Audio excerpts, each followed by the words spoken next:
Good evening, everybody. Welcome to Med School Tutors Strategies for Success on the Level and Step 1 and OMM exam lecture this evening. My name is Dr. Joe Hansen. I'll be kind of leading you through this with Dr. Patel. Just to introduce myself a little bit so I'm not a totally unfamiliar face to you guys. I've been working with Med School Tutors as an individual tutor for the board exams for somewhere around 5 years now. And in that time frame, I've worked with hundreds of students for over 5,000 hours online over camera like this to help them prepare for level 1 and step 1 exams. And so hopefully I can share with you some of the experience that I've garnered through that process over the last several years. That's me, and that's why I'm going to have some degree of authority over this material hopefully tonight. Sheila, you want to go ahead and introduce yourself? Hi, everyone. My name is Dr. Shil Patel. I'm currently in Detroit, Michigan. I'm one of the DO residents, so I know where you guys are coming from. I've been there, so I'll be hopefully be able to give you guys insight in addition to and add stuff to what Joe has to say. So welcome, everyone, and please let us know if you guys have any questions. Absolutely. So you'll notice as we get started here, there is a chat box that should pop up in a moment as we send information to you guys that you guys can use to communicate with us. If you guys want to send questions to Dr. Patel or myself throughout our conversation, we will be very happy to answer those questions directly or incorporate answers into the conversation that we're currently having. And we'll also try to answer some of your questions at the end of our entire lecture and conversation tonight as well. So please stick around. If we haven't answered your question, either ask us again or hang out a little bit and we'll try to get to it as soon as we possibly can. So just to kind of jump in and talk about things before we go towards the academic material here, just to let you know who we are generally speaking. Med School Tutors is a one-to-one peer online tutoring company that specializes in helping students get into medical school, do well in medical school, and then thrive beyond medical school. So everything from pre-med through residency is going to be in the purview of what our excellent tutors at Med School Tutors do. We've been around for over 15 years, and we've got med students, residents, and even attendings kind of on our roster to help you guys do anything and everything when it comes to medical school. That includes DOs, MDs, everything in between, essentially. So if you guys are interested in having a mentor help you guide through this process of getting through medical school, please feel free to reach out. We'll tell you more about ourselves again towards the end of our conversation this evening. So just to kind of give you guys an idea of what we're going to talk about, the first thing is we're going to talk about practice assessments, scores on these exams, what we need to pay attention to, and how helpful they can be in guiding us towards what score you'll get on the real thing. We'll then talk about the resources you can use for level 1 and step 1 preparation and how those things hybridize together and how we would pull in specific ancillary resources in order to make sure you're as best prepared as possible as you go towards the exam while avoiding resource bloat. We'll also talk about optimizing our use of some of these resources, which includes UWorld predominantly. So we'll talk about how to approach questions and practice questions and question banks. We'll talk about how to avoid mistakes in our planning process for developing a strategy for approaching your overall study period. And then we'll kind of tilt towards talking about OMM a little bit towards the end of our session, talking about a practice question OMM and how to incorporate it into the study strategy that you do develop. And finally, we'll wrap up answering your questions. You can, of course, ask questions throughout the conversation. You'll notice that we just sent a survey to you guys. You don't have to answer anything on there yet, but if you guys could take about 20 seconds to give us some feedback in terms of how well we did this evening at the end of our conversation, we would greatly appreciate it. It takes less than the time it takes to read a single question in UWorld, so we'd really appreciate your feedback by the end of our conversation tonight. So without further ado, let's go ahead and jump into things. Sheil, when you're working with students, what do you usually tell them about their first practice assessment scores when it comes to like their worries and fears about that? So it's scary to do the first test because it gives Yeah. you a number, and we always go by the numbers. But the first test, I always tell my students that it's a baseline. It's gonna tell you where you stand, what do you know, and what you have to work on. So it never is a number that should make you less confident about your future plans. It should be your baseline to guide you what your future goals are. Yeah, absolutely. And I'll jump in to add too that when we're taking that first practice assessment, it's usually towards the beginning of a study period. And so because it's right at the start of when you might be spending like several weeks or a couple of months preparing for these exams, we're going to necessarily expect that it's lower than the performance that you'll get on the real exam. And so I'd really encourage you to take any MBME or ComSay score that you get at the beginning of your study period and use that as your baseline from which to launch into your preparations moving forward. Generally speaking, can help you to identify where your weak areas might be if you have particular strengths and weaknesses that manifest as you go through these practice tests. But overall, it gives you a place from which you can work, and it gives you kind of a solid baseline that you can kind of improve upon going forward. It also can help you to kind of gauge your overall target score on the exam.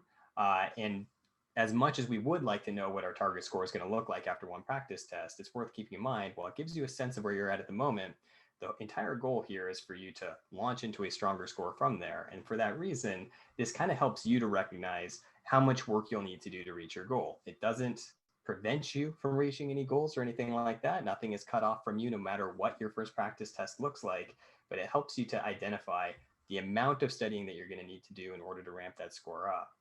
And in particular, your step one score really is going to be determined mostly by the amount and quality of studying that you do in your dedicated study period. And so even if we get something that's a little pessimistic to start with, which we all do when we're first taking our first practice assessment, try not to let that worry you too much. Anything else to say about these practice tests before we move on, Sheil? No, I totally agree with everything you said. Just take it, close your eyes, read, take it, and then use that as your goal for future planning.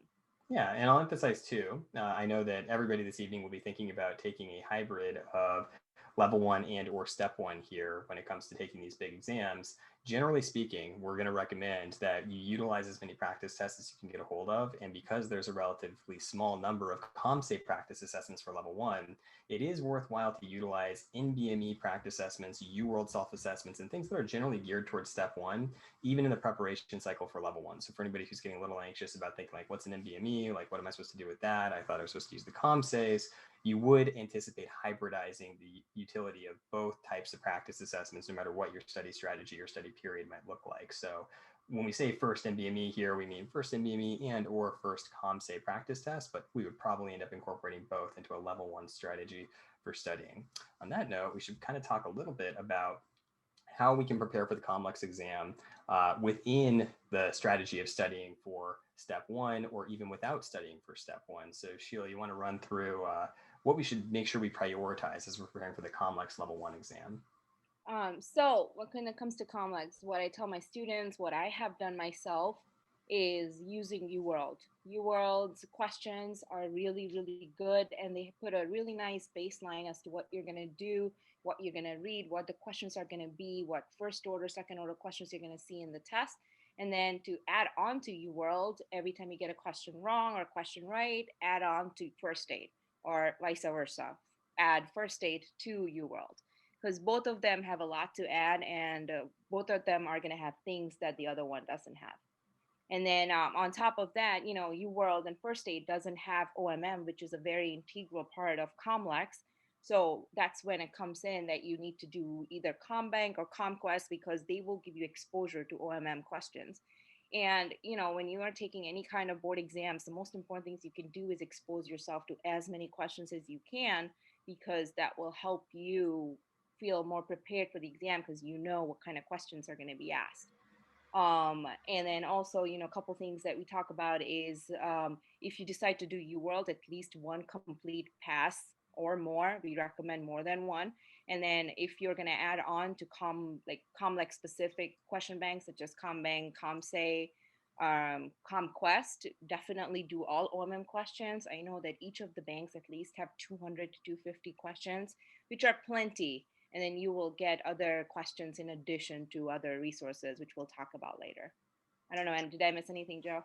No, I think you nailed it. And I think the key thing to take away here is that we should anticipate that level one preparation looks almost identical to step one preparation, with the addition of the OMM material. That's obviously not going to be present in First Aid and UWorld and other resources that were originally designed for step one preparation, which is why we need to start incorporating other resources that give us that OMM material, which is a substantial subfraction of what you're going to see on the actual level one exam.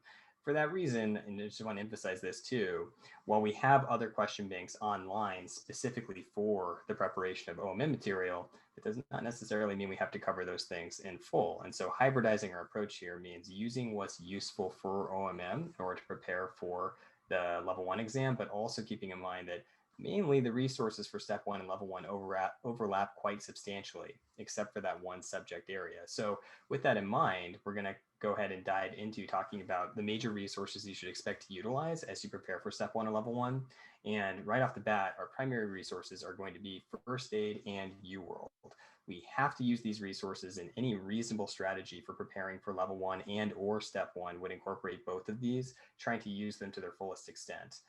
In addition to that, you'll notice we've incorporated Qbank and or Qquest on this slide to let you guys know that the adequate preparation for level one would also incorporate looking at OMM material, which means using practice questions for OMM. This is not to say that we would expect you to complete UWorld, Qbank, and Qquest. That's way too many practice questions. Please do not try to do that. But instead, we would try to complete all of UWorld, a full review of first aid, and then incorporating on top of that a review of either Qbank or Qquest for the utility of looking through the OMM questions that they have in there. So full study strategy would definitely incorporate the use of each of these resources, or at the very least, definitely UWorld, definitely first aid, and then the OMM questions from one of Qbank or Qquest. You could, of course, do additional questions, and that means using other question resources like AMBOSS or Kaplan, or using extra questions from Qbank, but this would be the core set of material that you would make it your goal to complete is a full pass through UWorld, first aid, and the OMM subsections in either Qbank or Qquest. In addition to those things, we would strongly recommend that you have a primary resource on hand when it comes to all of our major subjects on the exam. So typically for students that I work with, I'll suggest that they utilize something for pathology, something for microbiology, something for physiology, and something for pharmacology as well. And so that generally means using something like our Pathoma text and videos online, which is the gold standard for pathology these days, along with something like Sketchy Micro or Sketchy Pharmacology. The Sketchy Medical material is quite good for looking at micro and pharmacology. And then BRS Physiology is one of the gold standards we typically use for physio. There are other resources you might anticipate utilizing instead of BRS. In particular, Boards and Beyond, which is a website with the video content kind of similar to Pathoma, but for everything, is a good resource to use for that. The idea is that it doesn't particularly matter which resource you're using, but choose one resource for each major topic to run through alongside your perusal of first aid in UWorld. In addition to that, you should probably have a resource for OMM review. In particular, the OMT review book is pretty good. Sheila, anything to add about that in particular? Um, no, I just wanted to add on to that, saying that this OMT review book by Savarisi, it's one of the like pretty much overview like this BRS physiology would be, or the sketchy version of the OMT, because it goes over all the high yields and it also has questions at the end of each chapters. Which are very like one-liner questions, but they're a good review of what you just read in the chapter. So this was my go-to book before I was preparing, and this is what I recommend to my students because it's a good review in addition to the questions you're gonna have. Awesome. Thanks for adding that in. I also want to mention, by the way, I should have mentioned this earlier in our conversation. You might find either of us glancing over to the side from time to time, looking at questions that you guys submit to us and maybe even responding to them. So I apologize if it appears that sometimes my gaze is wandering over off camera here. If you guys do have any questions, by the way, feel free to pipe up and send them in to us. You can send questions to us via our chat box, which is located right here along the way. So if anything pops up that you have a particular concern or question about, feel free to just like send that question our way and we'll try to incorporate it into our conversation. So talking about these resources and how best to utilize them now, generally speaking, our strategy here is going to be to layer these resources best as possible to get as much as we can out of them. Now, typically what that means for students that I work with will mean going through the entire set of material that we have here during a dedicated study period that might be a couple months long, going through one major organ system at a time. The idea would be that you are able to go through the subsection in first aid, perusing for any weak areas in that particular organ system, say cardiology. Then you do the cardiovascular questions in UWorld in order to do your best to kind of like find out where your weaknesses are and what you still have left to learn. And then you supplement that on a daily basis by utilizing Pathoma or Sketchy or Boards and Beyond or BRS Physiology and these other resources that we have that give us primary material to fill in the gaps. The goal here is that we're seeing things in every angle that we possibly could. The general review of the high yield stuff from first aid, the questions that you'll get on the actual exam through UWorld, and then filling in the gaps and reading primary material again by looking at Pathoma or Boards and Beyond or something of that nature. This way you should be like retrieving and coding memory constantly as you're going through this material. You see a question in UWorld and you get it wrong, you see that material in Pathoma that night and you're like, ah, right, I saw that in UWorld, now I know this thing, I've retrieved that memory, I've re-encoded it, and now it's more consolidated, which means that you're going to become a master of all this material by seeing it in every light that you possibly can. Generally speaking, your goal should be to run through a full pass through the material before you sit for your exam. We'll talk about how we organize that in a little bit, but one of the reasons we do that is in order to make sure that we're seeing everything that could possibly be test. So for those of you who might be a little anxious at this point right now, saying like, well, I don't feel particularly comfortable with any of these resources. I haven't utilized very many practice questions. I haven't done a deep dive into first aid, or I haven't fully covered Pathoma yet. That's okay, because that's going to be our goal in order to organize how we're going to do that as we move closer and closer to your guys' upcoming major exams with level 1, step 1. So we'll talk more about how we organize this in a bit. Anything else to say about resource utilization, Sheil, or like how we would organize these together? No, I think you said it all. I would do exactly how you said it because it helps significantly to be organized and to proceed in the way we just spoke about. Cool. I will add one thing in. We got a question from one of our students tuning in here. What about anatomy resources? Because we didn't really describe anything specifically for anatomy. I have 2 answers for you here. Number 1, anatomy is roughly 10% of our like level 1 or step 1 exam, but the anatomy that we get on the exam is mainly going to be clinically oriented. It is very rare and uncommon to get a question that would say something like, name the origin or insertion of this particular muscle, or the specific innervation of this random muscle that we've happened to show you here. Instead, you are much more likely to be shown a picture of a winged scapula and asked what nerve is responsible for this, or what muscle is no longer innervated to allow for this. Long thoracic, serratus anterior, super high yield common question they ask, but doesn't really require you to know your basic anatomy lab style material, because we anticipate what the high yield things are by looking at first aid and using UWorld. The practice questions that you'll get that are focused on anatomy, which is roughly 10% of the question bank, will focus on high yield clinical anatomy and the type of stuff that you're going to see on the exam.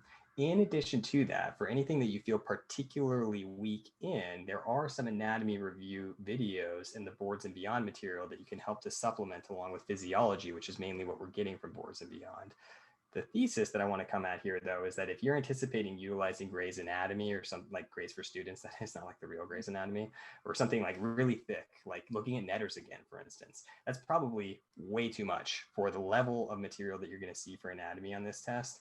And instead, we're going to hope and anticipate that we pick up what we need from the core materials here. We do branch off to look at pathology and pharmacology and physiology by using a core resource for those, because they're high yield and it's likely necessary that we do that to get questions right on the exam. It's very unlikely that you're going to have any kind of efficient study when it comes to incorporating a primary anatomy resource to your step 1 studying, which is why I'm going to generally dissuade students from pulling up an anatomy resource and planning to read it cover to cover.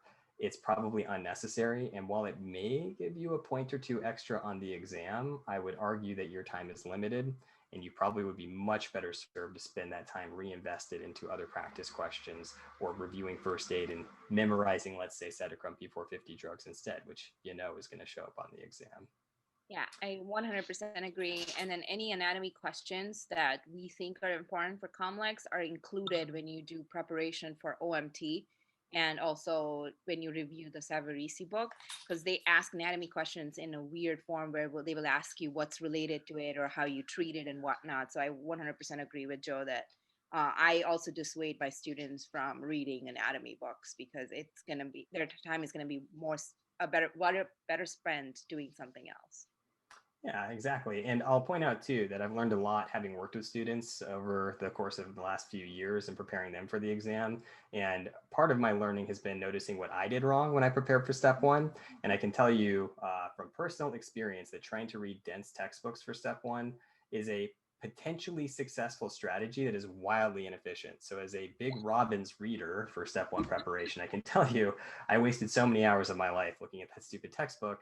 I would have been much better served utilizing something that was a little bit more dense when it comes to the relevant high yield material for the exam. And so I want to dissuade other students from making a similar mistake by diving into too many dense resources, thinking that they need to see everything that's out there. You are way better served by using the high yield materials and learning what is most likely to show up on the exam, which is why we usually advocate reviewing all of the questions in UWorld, which is over 3,000 questions at this point, which is hundreds of hours of work and really difficult to accomplish. So you should emphasize doing that because it not only teaches you the material, but also gives you the scope of what could be on these exams. If you pair that with the ComQuest or Qbank questions for OMM, then you should have a really good lay of the land of what's testable on this thing, because there are a million other facts out there about the human body that could exist, but aren't necessarily on this test. So we're not only learning, but we're also getting a sense of what's fair game when we go through these high yield resources.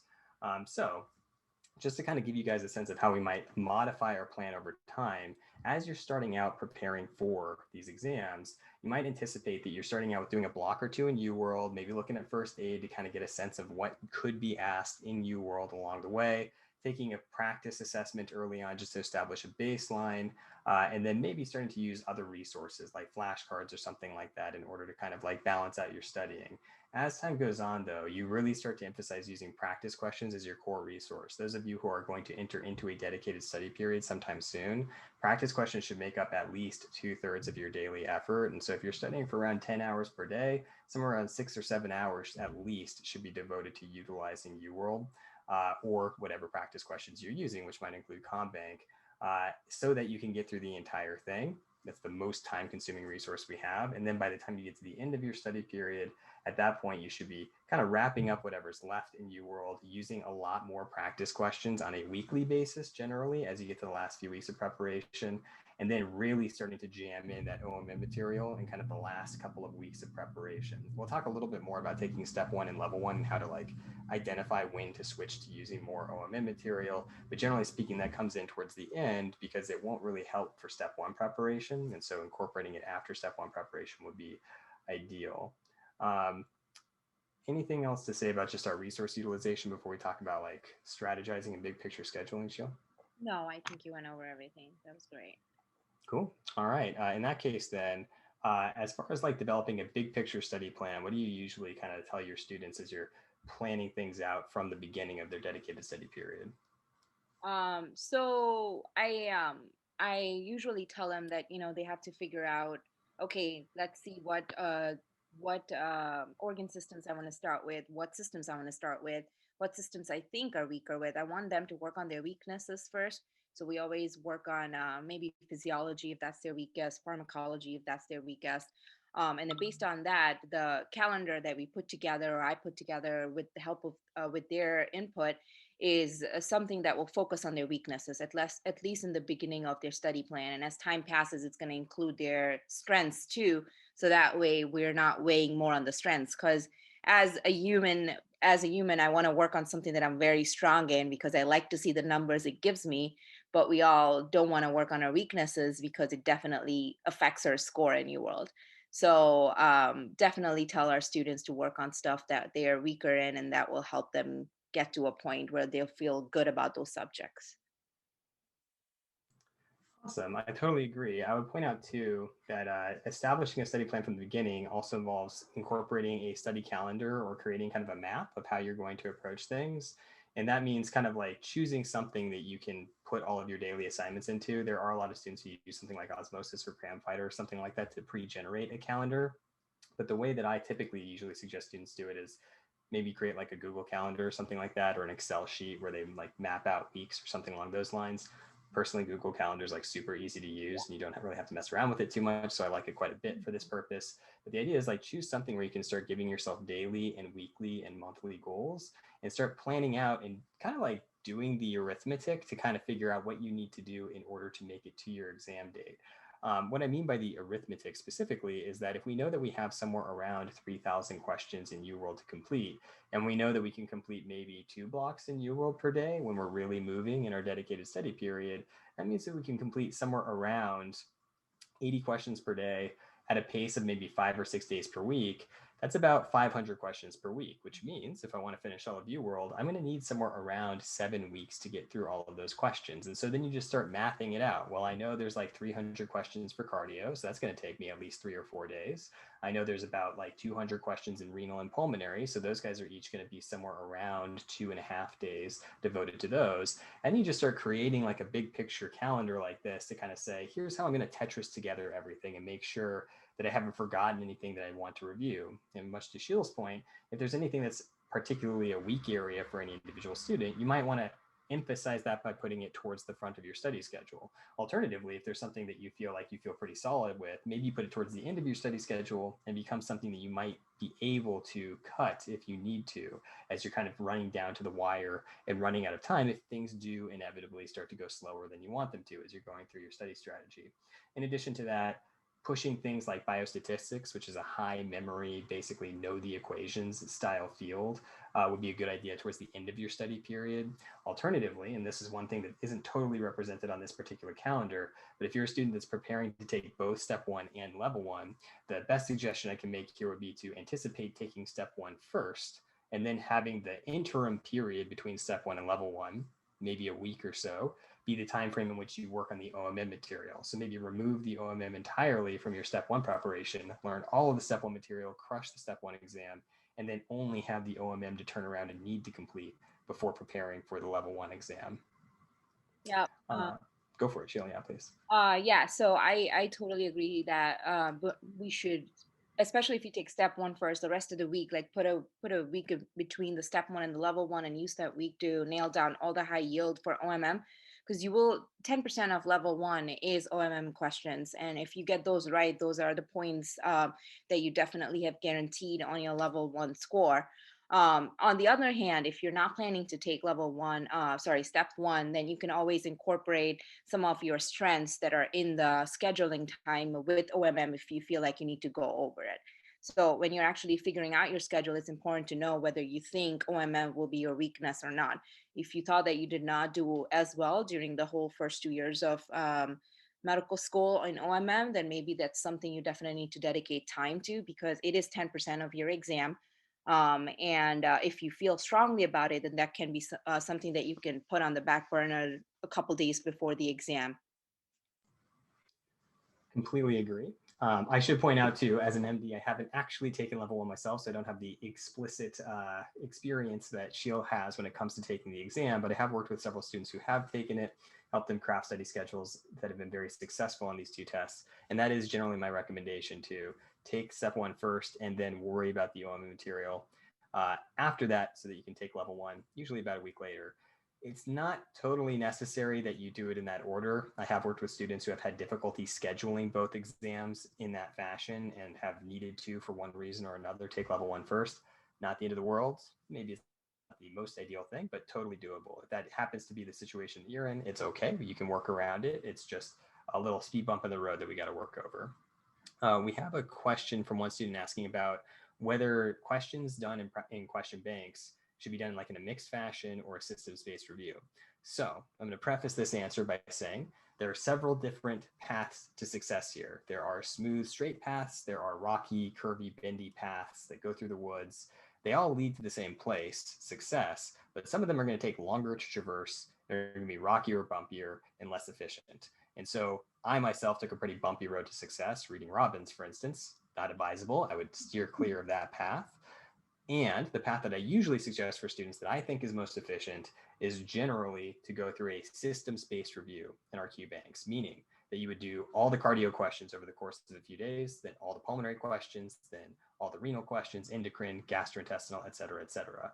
The main idea of doing things in a system-based review is that you see everything that that system has to offer all at once. And then in addition to that, you're also going to be able to incorporate the ancillary resources that are connected to that system, meaning you do all the questions in GI while you're looking at the physiology material for GI, you're looking at the pathoma chapters for GI, and then you look at the sketchy pharmacology for GI over that time frame. You've now seen everything that system has to offer, and you've incorporated the utilization of the ancillary resources along with that. This way you don't have to aimlessly read through Pathoma while you're doing mixed questions and feel like you're totally untethered to the material you're actually studying in UWorld. And you get to make sure that you kind of correlate the material that you see in questions with what you're seeing in other resources. As I mentioned before, there's a massive benefit to seeing a question in UWorld and saying, oh man, I missed that, I didn't really understand it. And then opening Pathoma like that night and seeing that exact thing in Pathoma and be like, oh, all right, like it hurts. It doesn't feel good to see that. But at the same time, you've now retrieved the memory of that topic, modified it with what you saw in Pathoma, and then re-encoded that. That is really powerful for generating durable memory for that material. And so it would be kind of a waste if we weren't utilizing some degree of systems-based review as you're going through your dedicated study period.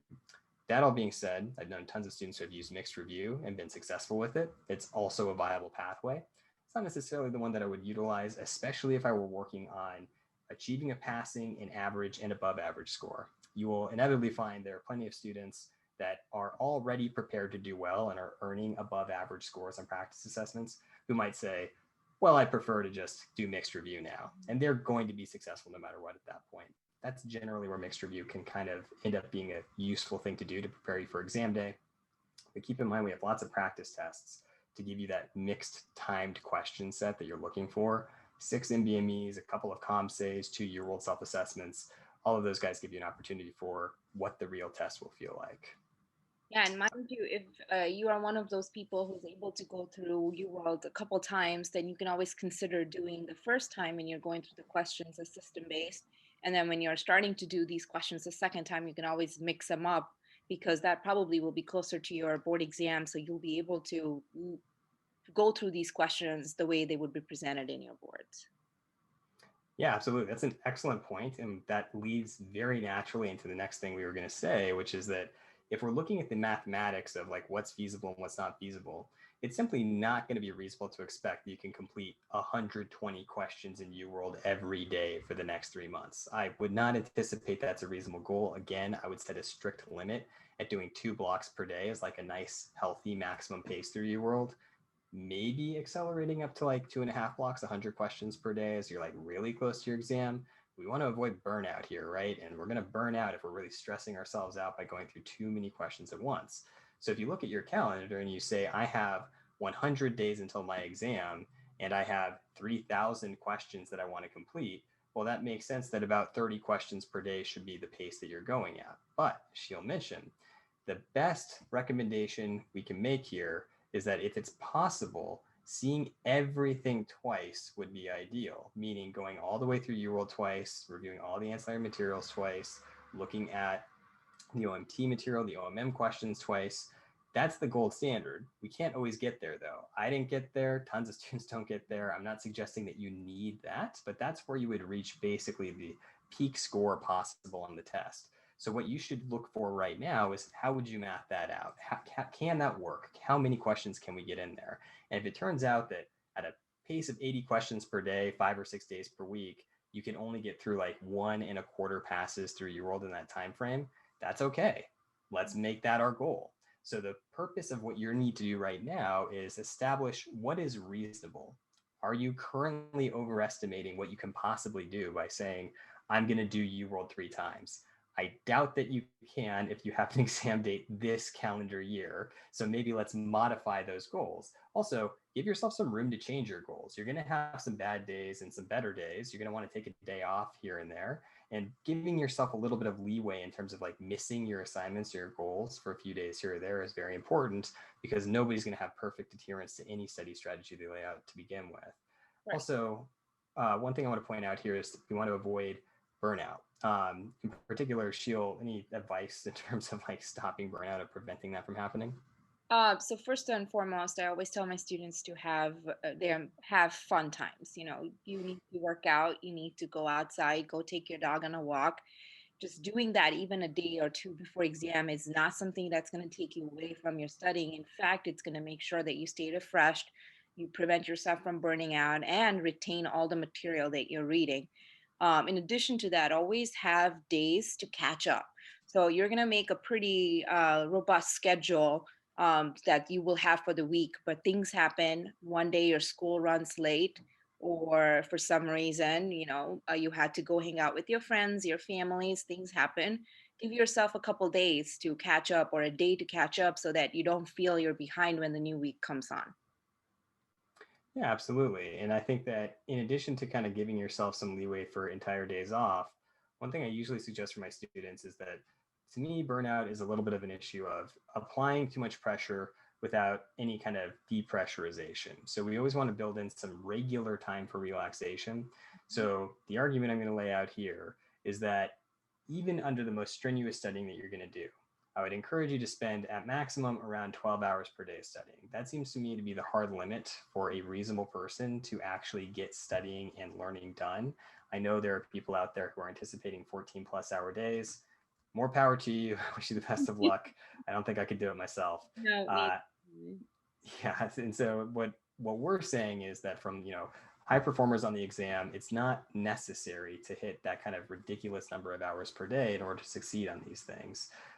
So with that in mind, if we do anticipate 10 to 12 hours of studying during a dedicated study period where that's your only job in life to study for this exam, then that means even sleeping somewhere around 8 hours per night, you can anticipate that you've got somewhere on the order of 4 to 6 hours that you're not studying or sleeping. And that time should be protected as much as you possibly can. Yes, you need to go to the grocery store some days, do laundry, et cetera, but you should anticipate on a daily basis that you reserve some time to do stuff for yourself. Now that could be going to the gym, exercising, running outside.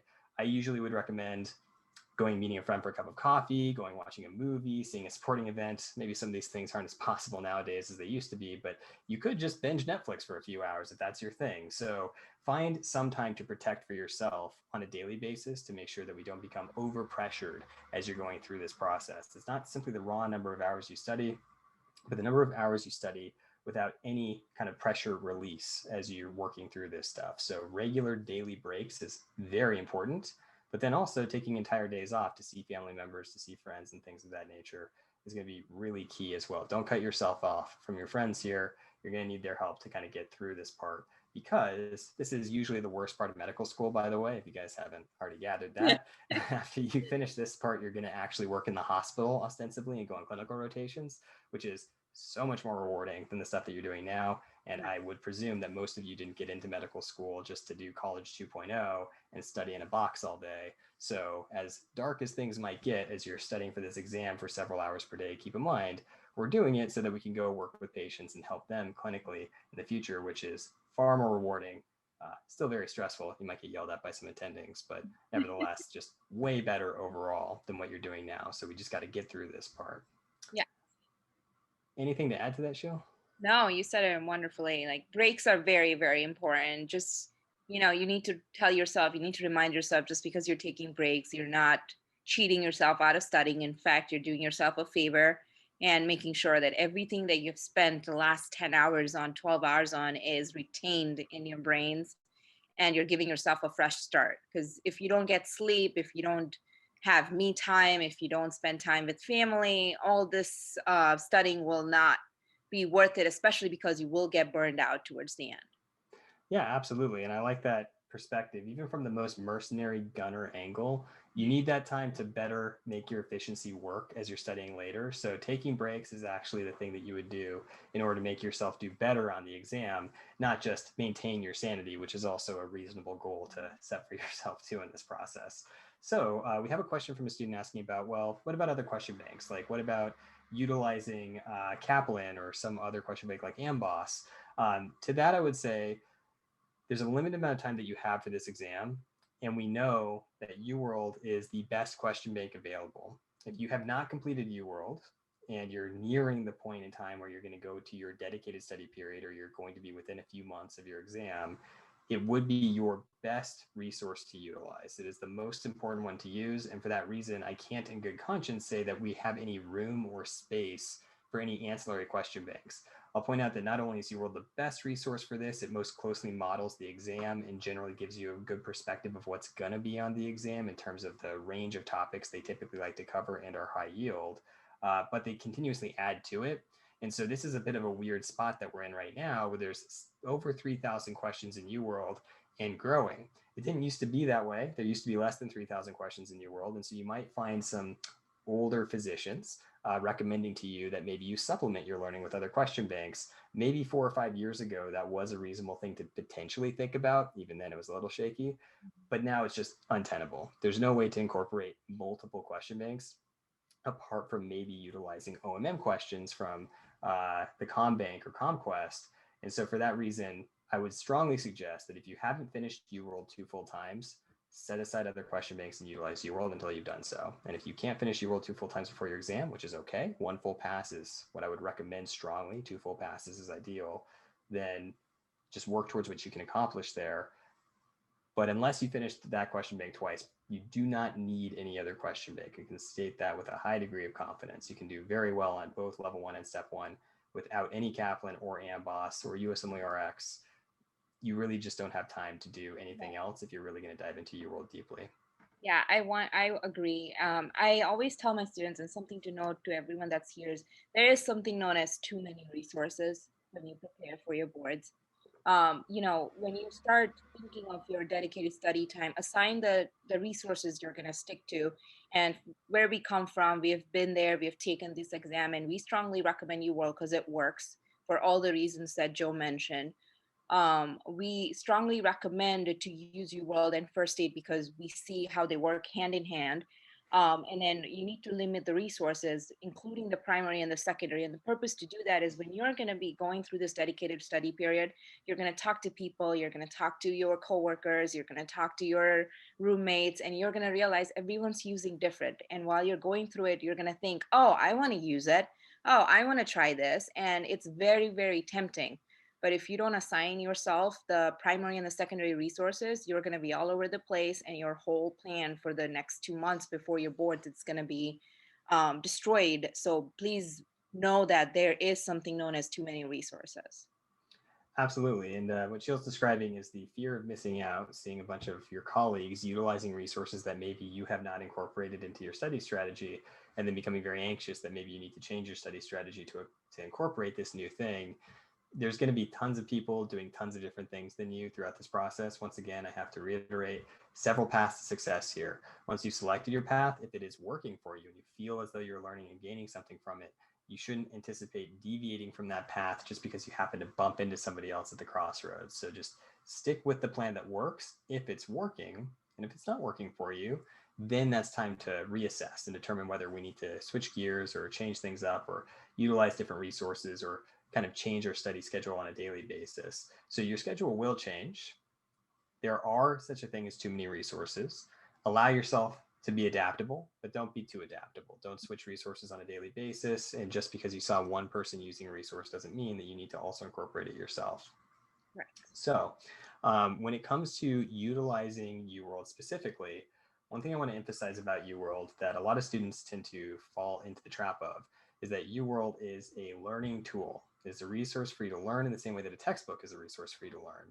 And in the same sense that you would not necessarily think of like a textbook as like a resource that you have to test yourself on, meaning you shouldn't be mad at yourself if you flip the page in a textbook and you don't already know what's on the next page. You really shouldn't be mad at yourself if you move to the next question in UWorld and you don't already know the answer to it. We're using UWorld to learn this stuff, which means using UWorld anytime in your second year of medical school is probably a good idea as a primary learning resource. You don't have to overemphasize it at this point in the year. If it is your second year, it's probably time to jump on board and use it if you have your level 1 or step 1 exam planned for sometime in the next like 3 to 6 months or so.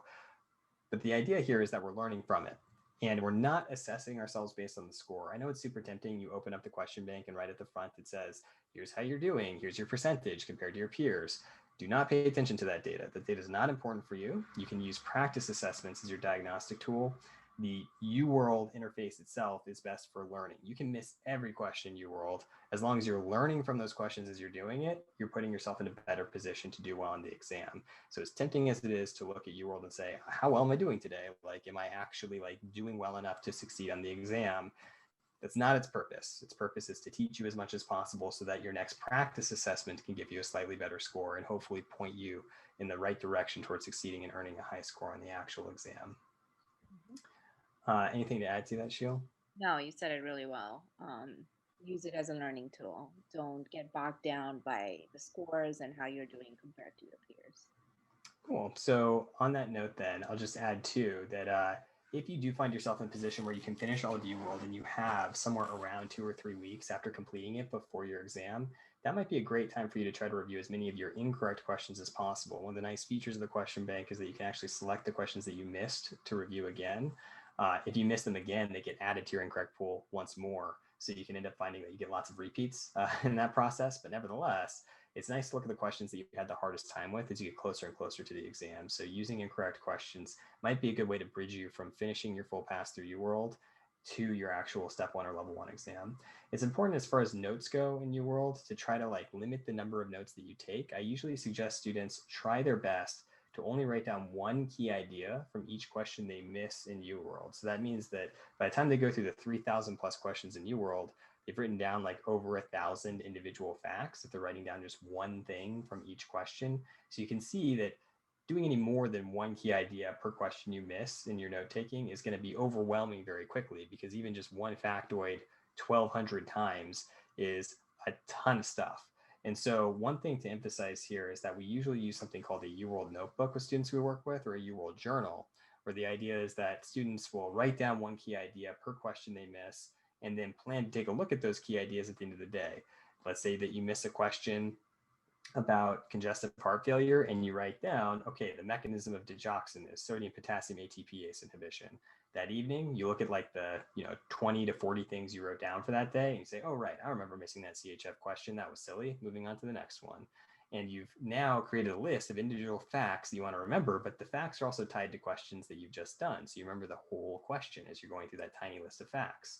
At the end of the week, you can then look at all the facts you wrote down for that week, taking about 30 minutes or so now, because now you have a couple hundred there, and try to remember as much as you can from that week and then start over the next week. The idea is that you should take limited notes. Do not rewrite all of UWorld in your notes. That is not necessary and probably a big expenditure of energy that isn't going to give you very much yield. We're going to be efficient here, so small amounts of notes are going to be important.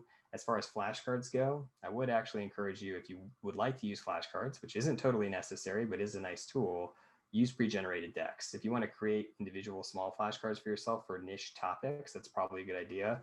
But creating a robust set of flashcards for all of step 1 is not really a feasible goal for the limited time that you have to prepare for the exam.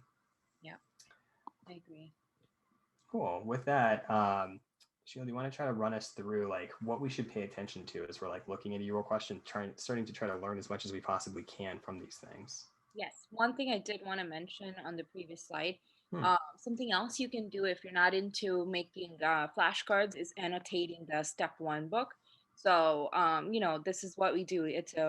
We're planning to do system based, right? So if you have a cardiology question, you got the question wrong, and UWorld is telling you something that the first aid section on cardiology didn't have, you can always annotate it on the side and just make a note to yourself that, hey, this is something I didn't know, this is something I should know, so that that time, if you're going through first aid the next time or just reviewing first aid, at least you will see your annotations and you can go over them. Awesome. I agree. You can use first aid as a great resource to put your notes into as annotations. The one backpedaling thing I would add to that is don't overdo it. Don't cover your entire page on every page of first aid with too many notes. It can be really hard to read in that case. So there is such a thing as taking too many notes, both in first aid and overall. Correct. Yes. Okay, so if this was a question that I was going over with the students, the first thing that you would do is just, if this was a scenario, you were taking a step 1 question, what you would do is just read through the question, right? So this question is talking about a 55-year-old male that's alcoholic. And then, when you go take the test, you have the features, and even in UWorld, even in the MBME, you have features to highlight, to underline. So that way, if you're going through the question, if something hits you the right way or the wrong way, you should either underline it or highlight it, so that when you are actually trying to formulate the answer or think about the answer, at least you can come up with differentials which you can either rule in or rule out. So in this case, when you have a 55-year-old male who's alcoholic, so that's something I need to know, right? So it will tell me, okay, am I talking about congestive heart failure due to vitamin B deficiency? Am I talking about congestive heart failure due to something else? Am I talking about abdominal pain from pancreatitis? Am I talking about ARDS because the patient aspirated? All those reasons to think about as soon as I see alcoholism, right? So then I start looking at the question more, and then I go, oh, okay, they're talking about abdominal pain. Okay, let's go further. They talk about elevated serum amylase and lipase. So without even going further, I know, oh, serum amylase and lipase, it's telling me, oh, it's pointing in some direction of pancreatitis. So the way I like to tackle the question, and I tell my students to do it, is read the question entirely, go back, reread it, and highlight all the important things that you think will help you answer the question. And then towards the end, you need to highlight and read what is the main part of the question. So if you look at the last part, it's asking which of the following autopsy findings is most likely seen. So this question, even though they give you a bunch of information about patient with alcoholism, had pancreatitis, in the end, they're going in the direction of acute respiratory distress syndrome, which is the ARDS. They're trying to tell you that the patient was ventilated but is not ventilating. So then they're trying to ask you, what's the physiology? So this question, even though it's giving you a bunch of verbiage, in fact, is just asking you, what's the physiology that caused this patient to be ARDS? So then I would look at the answer choices and I would figure out, okay, which one can I rule out? Which one can I rule in?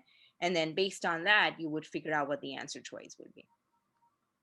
I don't know. Do you want to add something else to that? That sounds perfect. The only thing I would simply add is that one thing that's really useful that we've kind of mimicked here on this slide without directly importing things from a specific question bank is that the underlines here represent like highlights that we would use in a question. Mhm. I would really strongly encourage you to both utilize the highlighting tool in the question bank you're using, namely UWorld, as well as the strikeout function for answer choices. So mark the ones that you don't think are totally possible or are impossible by striking those answers out. Use the highlighting tool to your advantage to make sure that you're bringing out the most important key points of the question so that you're able to look back at the question again later and say, okay, alcoholic, abdominal pain, amylase, and lipase. Those highlights alone tell me the entire story of this guy's pathology.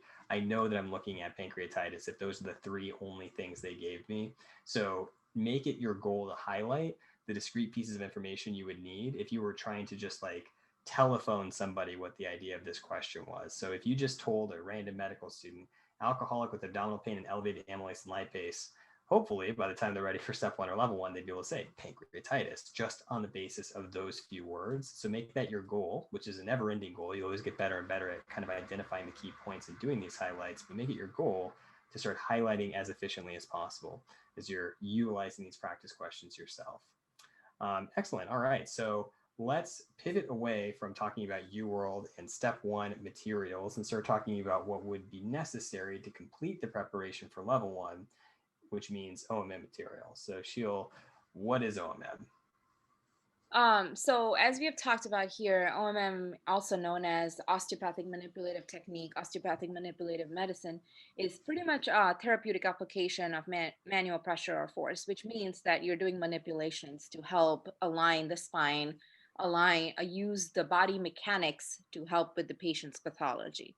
So what I mean by that is if patient is complaining of neck pain, you palpate, you diagnose, and you see, okay, maybe the spine isn't aligned well. So let me align the spine, or let me do some stretching, let me do some straining, let me see what can help the patient. And as I mentioned earlier, it is actually 10% of the complex exam, and they're very easy points if you prepared for it adequately and ahead of time, and were anticipating the type of questions they're going to ask. Awesome. So let's kind of talk about how these questions would be formulated on the actual exam. In particular, there's usually about three ways that you're going to see questions that incorporate OMM material. The first way is that you're going to see some kind of like vignette or story about pathology with an explanation of OMM findings and a question about the OMM manipulation you would do. And so this is probably the most necessary study part of OMM because you need to actually answer the question with an OMM thing. And the idea here is that they'll say, you know, this person's coming in with this particular diagnosis. What manipulation would you do? Or what would you expect to find on examination in this patient? For that reason, it is necessary to study the OMM stuff. You can't really get away without studying it. That being said, there are a couple of other types of OMM questions where they might just sneak in some OMM details that point towards diagnosis, but are not totally necessary for the diagnosis. In that case, you might find that they tell you about specific OMM findings that are going to be associated with, like, say, appendicitis, but you also already see that this person has rebound tenderness and a positive Bernese point, and you kind of already know that they have appendicitis even without it. It's helpful, but not necessary to have the OMM material for those questions. So it's beneficial, but again, not totally necessary in all cases, which is why there will be several questions with extra or ancillary OMM findings.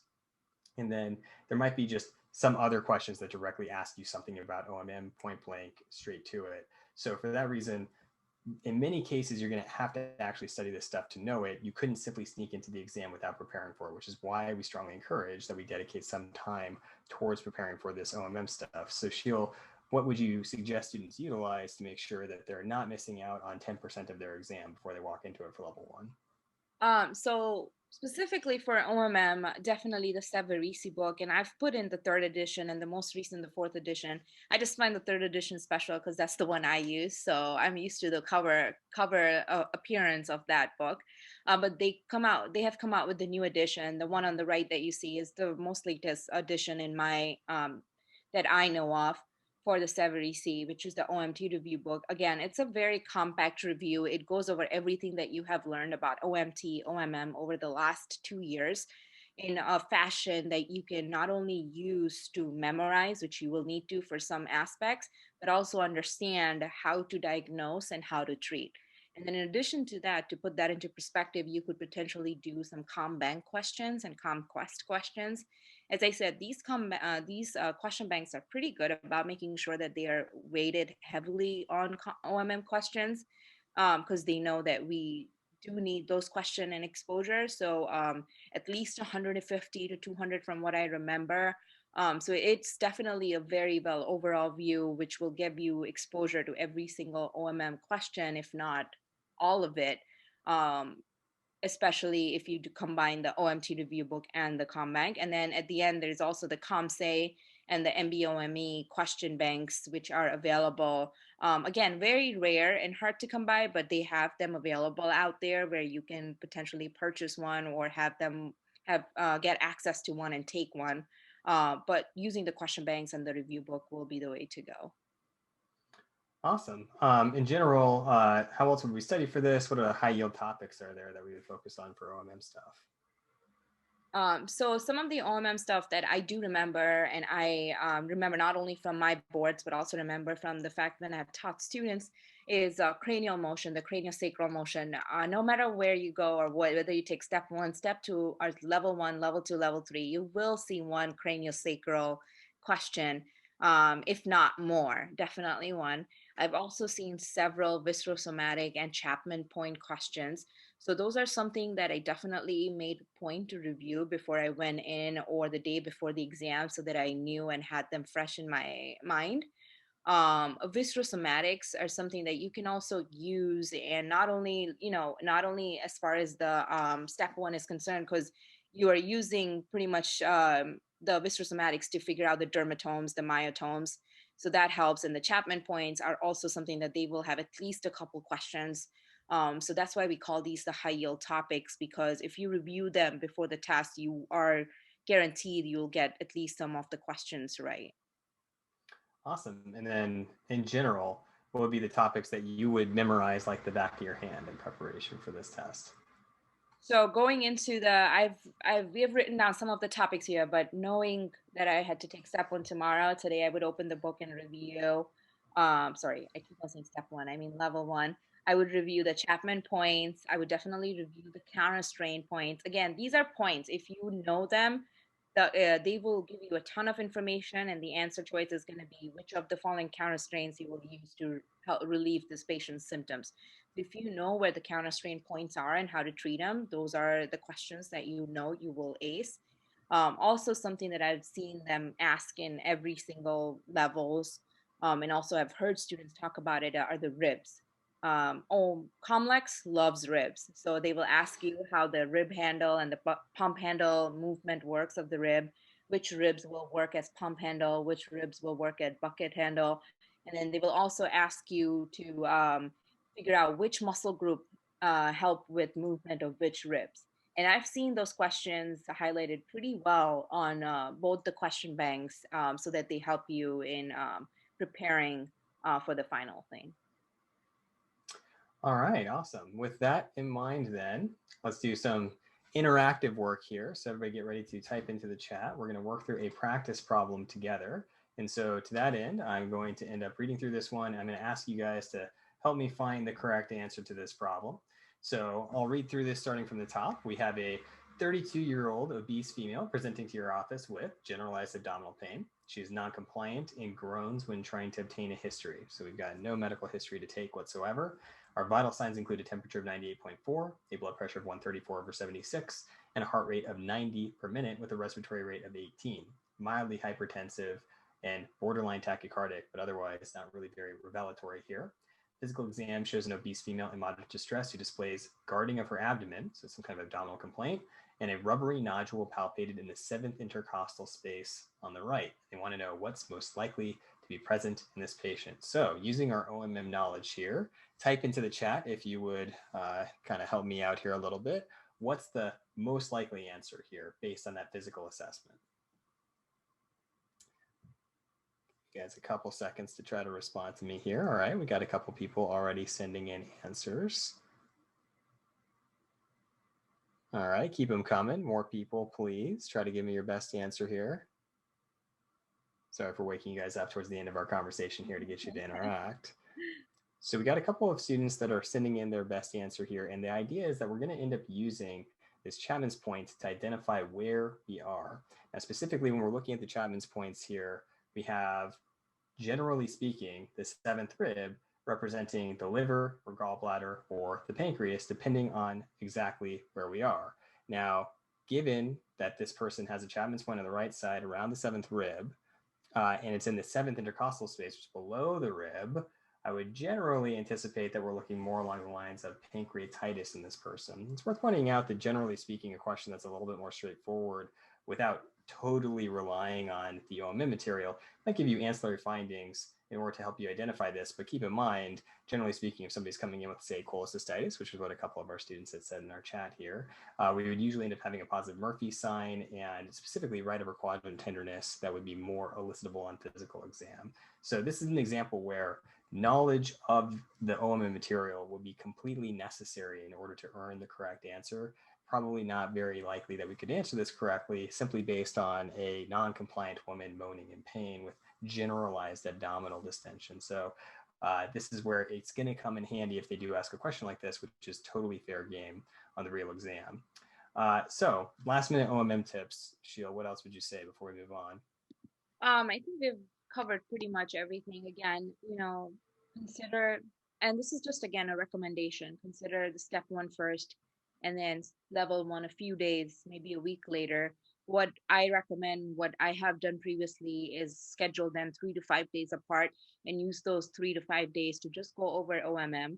You worked really hard to prepare for step one, so your level or your knowledge for all the other stuff is going to be very, very accurate, and it's going to be very good considering you or just took step one.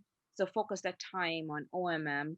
Read the Severisi, which is the OMT review book.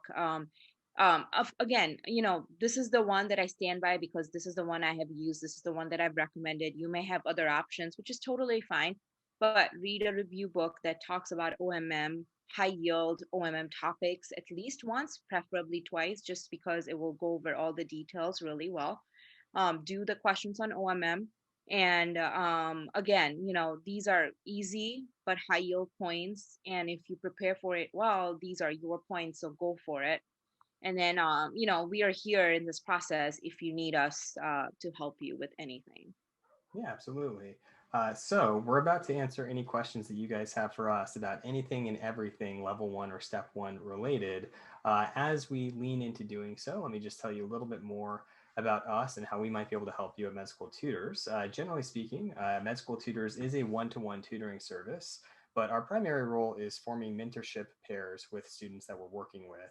We help from everything from preparing for the MCAT through getting through medical coursework, preparing for level 1, step 1, shelf exams, step 2, level 2, residency applications, and then board exams even beyond that. And so if there's ever any impediment that you reach in your medical education and you could use the help of an expert who's been through the process and understands the situation that you're in, please feel free to reach out to us. I generally tend to think of this as more of a mentorship program than a direct tutoring service insofar as we usually develop very long-term bonds with the students that we're working with. I still receive text messages and updates from students that I've worked with 2 and 3 years ago who have now moved on to residency, kind of giving me updates on their clinical practice and their life and things along those lines, or before the pandemic, if they were visiting the area that I'm living in to grab lunch or something like that. So the idea is that we're here to help you in every way that we can to make it through medical school. And for the most part, our main role is to help you learn the material because we are experts in our field and we all have very strong scores on the exams that we've taken. But if you do need help in any way, shape, or form, please feel free to reach out to us. In addition to that, if forming a long-term commitment and developing a relationship with a tutor is not something you're totally prepared to do just yet, we also do short-term, one-time consults with students just to kind of get them in the right direction in terms of preparing a study strategy or schedule for their exams, or otherwise organizing and putting together an application for residency. So whatever your needs are, if you feel like somebody with expertise in this field could help you out, please feel free to reach out.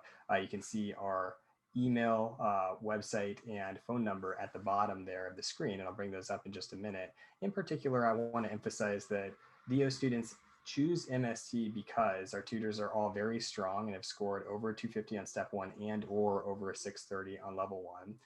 We've worked with tons of students like yourself. We've worked with hundreds and probably thousands of students at this point to get them through these exams. And in particular, we've helped at least 500 students from several different DO schools to get through the level 1 exam and level 2 exam. So we have experience in working with somebody with your background, so please feel free to reach out if we can help you out. In addition, if you guys could help us out before we answer any questions here, go ahead and fill out our survey before you guys dip out tonight. It'll only take like 20, 30 seconds, less than the time it takes to do one question in UWorld. Give us some feedback if there's anything we could do to kind of improve this for future talks that we hold online like this. With that being said, we have time now to answer some of your questions, anything about level 1 or step 1. So feel free to send those in if you have them. I will start out while we're waiting with a question that I got from a student a little earlier. So I apologize for the delay in answering this, but somebody had asked, we mentioned flashcards. What decks would we recommend in terms of utilizing flashcards for step 1 or level 1? In particular, it's very difficult to get away from utilizing Anki as a flashcard resource these days. There are several different comprehensive decks, Zonky, On King, individual decks like Pepper, LOL Nauticop, that kind of stuff. Generally speaking, searching out one of those like big comprehensive decks is usually the best thing to do, but I would emphasize that your strategy in using flashcards should not be to complete all of On King or Zonky or anything along those lines. It should be to utilize flashcards for a certain amount of time on a daily basis. Set aside 30 minutes to use Zonky flashcards, but don't anticipate getting through 30,000 flashcards while you're studying for step 1 or level 1. That's way too much time to commit specifically to the flashcard utilization. Keep in mind that no matter what flashcard set you use, it's always just recombining and redistributing material from First Aid, UWorld, Boards and Beyond, Sketchy, Pithoma, all the resources you're already using. And so by using those other resources, you're already getting everything that you would be getting from flashcards. The flashcards are just there to help you get spaced repetition on that material. For that reason, I would strongly discourage you from trying to get a full comprehensive cover of every flashcard in a deck, and instead cover what you need to on a daily basis by covering a small amount, like 30 minutes at a time. Okay, well, I think we might have answered everything that you guys have. So Sheil, any final thoughts for our students before we close out tonight? No, just, start early, have a plan. And again, make sure you at least take a baseline MBME so that tells you what your weaknesses are, what your goals are, what you need to work on. And then make a schedule. Try and adhere to schedule, but make sure you assign yourself several breaks during the day, also during the week, so you preserve your sanity and do not get a burnout. And then, yeah, good luck. And we're here if you guys need us. Yeah, I just want to point out again, this is probably the most difficult part of medical school. You've gone through the first 2 years made to this point, and now you're kind of almost on your own to study for these massive exams. And sometimes it can feel like you're a little aimless and you don't know exactly what to do. Hopefully we laid a little bit of groundwork for you guys to follow in developing a strategy and plan. But keep in mind, this is probably the hardest part of medical school. Even preparing for level 1, or sorry, excuse me, even preparing for level 2 or step 2 is usually not as stressful as the level 1, step 1 process. And so for that reason, I just want to encourage you guys, hang in there. It does get brighter at the end of this tunnel as you start to work in the hospital and work clinically and actually do medicine at that point. And it will be less and less focused on you studying in a study room that doesn't have sunlight or anything like that for a long period of time. So hang in there, keep working hard. This is worthwhile because getting a good score on level 1 and step 1, so long as step 1 remains a graded exam, is really useful for your residency application. But I also want to emphasize too, these are just 3-digit numbers they're throwing at you, and they don't encapsulate who you are or who you will be as a physician or clinician. So yes, you have to study hard and prepare hard for these tests, but I'm going to strongly discourage you, no matter what score you get, even if it is very, very high, try not to put your entire ego on these numbers. They're just numbers, and you're going to forget about these guys in the same way that you're probably not too invested in your MCAT score right now, and probably not too invested in your SAT score or ACT score or anything like that. Step 1 kind of becomes that in the future too. It's important, it's useful, you got to work hard on it, but it's not the most important thing in the world. It's not the only thing in the world. So do your best, study really hard, but at the same time, I have no doubt that you'll all be excellent clinicians. So I'll look forward to encountering and working with you guys on the ward someday. Otherwise, good luck on your test, and we'll see you in the next one.